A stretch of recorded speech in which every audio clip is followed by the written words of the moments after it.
And there we go. There's those little white worms again, whose name I keep forgetting.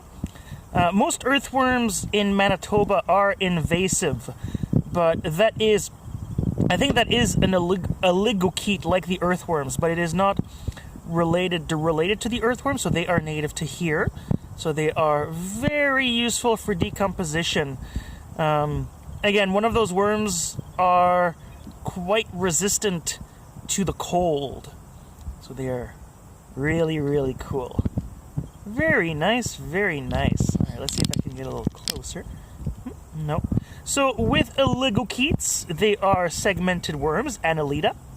Wait, no. They're not... I might be wrong. Oh, man. Worm classification is really tough. People like